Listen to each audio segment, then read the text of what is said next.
اعوذ باللہ من الشیطان الرجیم بسم اللہ الرحمن الرحیم۔ گزشتہ سے پیوستہ وہی موضوع کہ حضرت علی کی خاموش جماعت حقیقت میں یہ صوفیہ اکرام سے منسوب ہے، اور عصر حاضر کی حضرت علی کی جو مزامتی جماعت تھی وہ عصر حاضر کی یہ شیعت ہے جو کہ عزاداری کو بطور پروٹیسٹ بنو امیہ کے خلاف استعمال کرتے ہیں، اور حقیقت میں ان دونوں کو علم نہیں ہے کہ وہ سفین کے مقام پہ وہ کس کے ساتھ تھے، صوفیہ کس کے ساتھ تھے۔ حقیقت یہ ہے کہ صوفیہ جب یہ الگ ہو گئے اور حاکم وقت کے ساتھ انہوں نے خاموشی کی صلح اختیار کر لی، کبھی حاکم وقت کی ہاں میں ہاں نہیں ملائی، اس سے تعلق نہیں رکھا، لیکن یہ ہے کہ مقام عصمت رسالت جو صوفیہ اکرام بیان کرتے ہیں وہ حضرت علی ہی کی زبان سے بیان کرتے ہیں۔ یہی وجہ ہے کہ ان صوفیہ اکرام پہ یہ الزام لگایا جاتا ہے کہ ان کے عقائد و نظریات صحاح سطح سے ثابت نہیں ہوتے، جبکہ حقیقت یہ ہے صحاح سطح بنو عباس کے دور میں، بنو امیہ کے دور میں، بنو عباس کے دور میں لکھی گئی، اور جب فریقین ایک دوسرے کو قتل کر چکے تھے، ایک دوسرے کو معاذ اللہ سب و شتم لان تان کر چکے تھے، پارٹیاں تقسیم ہو چکی تھی، مسلمان گروہ میں بڑھ چکے تھے، شیعہ علی اور شیعہ معاویہ آمنے سامنے تھے، لیکن اس چیز کو بہت دیر بعد انہوں نے محسوس کیا کہ شیعہ معاویہ اور شیعہ علی کے درمیان ایک ڈسٹنگوش پیدا کیا جائے، اور تقریباً 250-300 سال بعد جو شیعہ معاویہ ہے انہوں نے جماعت سال قرار دیا تھا۔ امام حسن علیہ السلام کی جو صلح ہوئی تھی اس سال کو جماعت کا سال قرار دیا تھا، وہاں سے جماعت لے کے اہل سنت والجماعت کہلانے لگے، لیکن ان اہل سنت والجماعت میں جو صوفیہ کرام بیٹھے ہیں حقیقت میں وہ حضرت علی کی جماعت ہے۔ اب یہ سوال پیدا ہوتا ہے کہ صحاح سطح سے اگر یہ نہیں ہے، صحاح سطح سے تو عقیدہ ولایت ثابت نہیں ہوتا، صحاح سطح سے تو عقیدہ ولایت کا ثابت نہیں ہوتا، اور جو بدعت کی انہوں نے تعریف ادا کیا ملوکیت، اس حساب سے بھی نظریہ ولایت جو ہے حقیقت میں وہ بدعت بنتا ہے کہ زمانہ رسول میں جس بانگ دہل طریقے سے اولیاء اللہ اپنی کرامات، اپنے معجزات، اپنے علم لدنی کا اظہار کرتے ہیں، وہاں یہ چیز ناپید تھی۔ جب جو مزامتی جماعت ہے انہیں کوئی دقت نہیں ہوتی، وہ تو اعلان اپنے آپ کو اہل بیت سے منسوب کرتے ہیں، لیکن جب اولیاء اللہ کی جماعت کو محسوس ہوتا ہے کہ وہ ان پہ الزام لگتا ہے کہ آپ صحاح سطح سے عقائد ثابت کریں، تو انہیں دقت کا سامنا ہوتا ہے۔ حقیقت میں ان کے عقائد کی جو تصدیق ہے وہ جو حضرت علی کی مزامتی جماعت ہے، شیعہ علی جو ہیں وہ ان کے پاس ہے، نہج البلاغہ ہے، یہ سارے تصدیق کرتی ہے صوفیہ اکرام کے نظریات کی کہ انہوں نے یہ نظریہ ولایت کہاں سے لیا، عقیدہ عصمت رسالت کہاں سے لیا۔ تاہم پھر بھی علاج بالقرآن یہ سادات اعظام سے جاری ہوا، مروج ہوا اجمی علاقوں میں، اور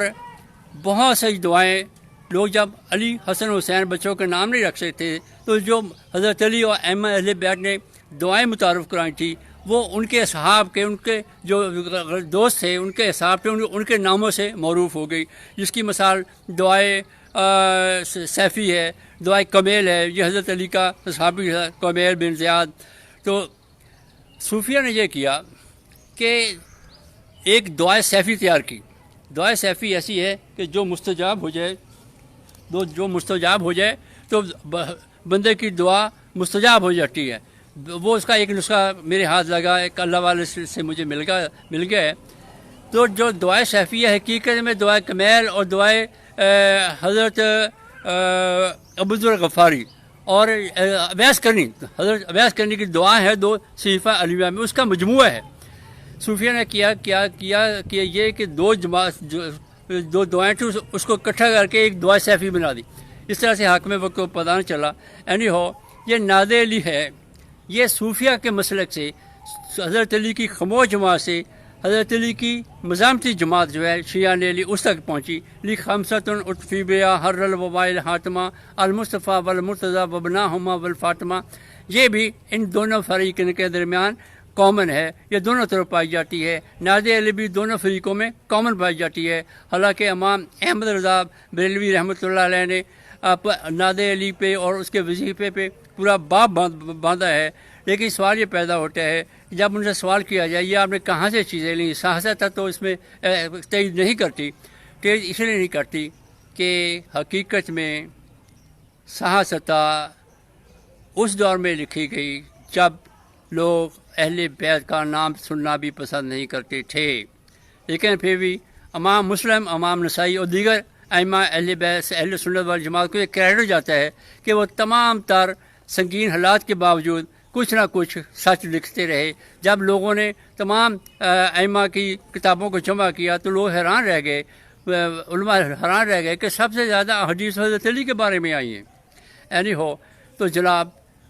عزاداری نے پریس کا کام کیا، جس کی تائید انہوں نے سورہ چھٹے پارے کی ابتدائی آیتوں سے لی کہ بے شک اللہ پسند نہیں کرتا بری بات کا زبان پہ لانا الا مظلوم، صرف مظلوم کو یہ حق حاصل ہے کہ وہ ظالم کے ظلم کی تشریح کرے، بیان کرے، کب کرے، کہاں کرے، کیسے کرے، کس طریقے سے کرے۔ اس کا ثواب اختیار اس مظلوم کو، اس مظلوم کے پاسدارانوں کو ہے کہ وہ ظالم کے ظلم کو کس طرح سے اشکارا کرتا ہے۔ لیکن کوئی چیز گناہ نہیں ہو سکتی جب تک آپ کا کوئی فعل کسی کے حق کو متاثر نہیں کرتا۔ وہ آپ کا پوائنٹ آف سیٹسفیکشن ہو سکتا ہے، آپ کا انجوائمنٹ کا پوائنٹ ہو سکتا ہے، آپ کا اپنا ذاتی لطف و کرم ہو سکتا ہے، آپ کی ہابی ہو سکتی ہے۔ جب تک کسی کا حق آپ متاثر نہیں کرتے، آپ کے فعل کو نہ گناہ قرار دیا جا سکتا ہے، نہ بدعت قرار دیا جا سکتا ہے۔ تو ان رسومات سے یہ ہوا کہ حق تو کسی کا متاثر نہیں ہوا، لیکن حقیقت میں جنہوں نے آل محمد علیہ السلام پہ ظلم ڈھایا تھا وہ ننگے ہو گئے اور اس آیت کی زد میں آ گئے کہ جو کہہ رہی ہے کہ کیا تم نے گمان کر رکھا ہے کہ اللہ تمہاری دلی قدورتوں سے آگاہ نہیں، خبردار بے شک اللہ تمہاری دلی قدورتیں کھول دے گا، دلی قدورتیں کھول دے گا۔ واقعہ کربلا اس آیت کی، اس واقعہ کربلا کی یہ آیت بہت مکمل جامع تفسیر کرتی ہے کہ واقعتاً کربلا میں جو دل قدورتیں تھیں فریقین کے میں وہ کھل کے سامنے آ گئی، اور یہی وجہ ہے کہ سر امام حسین علیہ السلام پر یزید جب چھڑی مار رہا تھا، حضرت انس بن مالک نے اسے روکا کہ اے ملعون ان کے دانتوں پہ چھڑی نہ مار، میں نے خود دیکھا ہے کہ حضور صلی اللہ علیہ وسلم ان لبوں کا، ان ہونٹوں کا بوسہ لیا کرتے تھے۔ تو اس وقت اس نے یہ فکرہ ادا کیا ہے کہ کاش میرے آج بدر و حنین کے ابا و اجداد زندہ ہوتے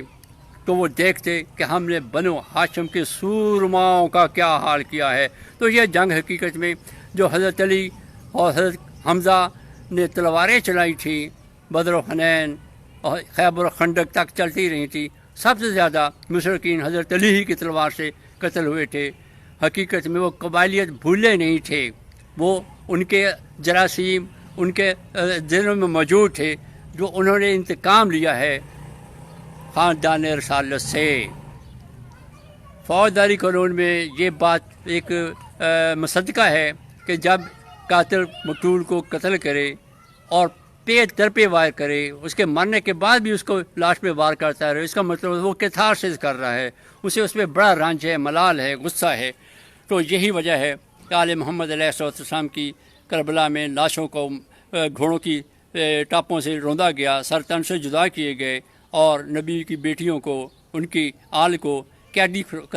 کر کے کربلا سے کوفہ، کوفہ سے شام تک کا طویل المیعاد سفر کروایا گیا، اور کوئی بھی ریئیکشن وقوع پذیر نہیں ہوا، کیونکہ ظلم کے خلاف حق کی شہادت دینا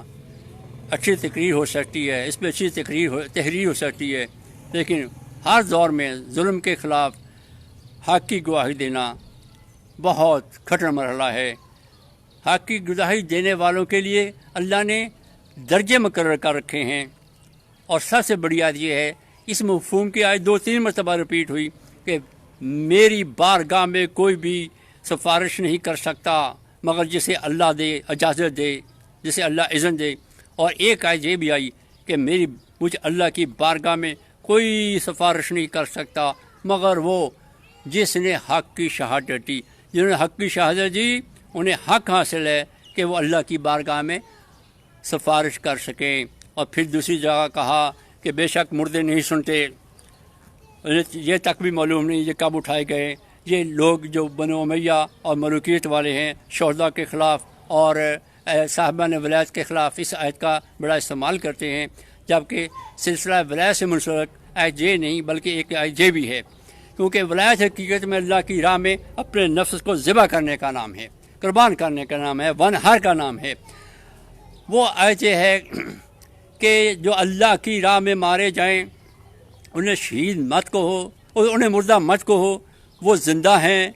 اور اللہ کی بارگاہ سے رزق پاتے ہیں، وہ شاداں ہیں، شادماں ہیں. اور آیت کا اگلا حصہ بڑا معرفت سے لبریز ہے کہ پیچھے رہ جانے والوں کے لیے خواستگار ہیں. یہ ہے وہ آیت کا فضل. شہید کیا ہے؟ اللہ کی بارگاہ میں وہ خوش ہیں، اللہ کی بارگاہ سے وہ رزق پاتے ہیں، اور جو پیچھے رہ گئے ہیں ان کے لیے خواستگار ہیں. گویا کہ شہید کا یہ مقام ہے کہ وہ پس مرگ بھی زندہ رہتا ہے، اللہ کی بارگاہ سے رزق بھی وصول کرتا ہے، اور اپنے محبوں کے لیے، چاہنے والوں کے لیے، اپنے دوستوں کے لیے، اپنے مقربوں کے لیے اللہ کی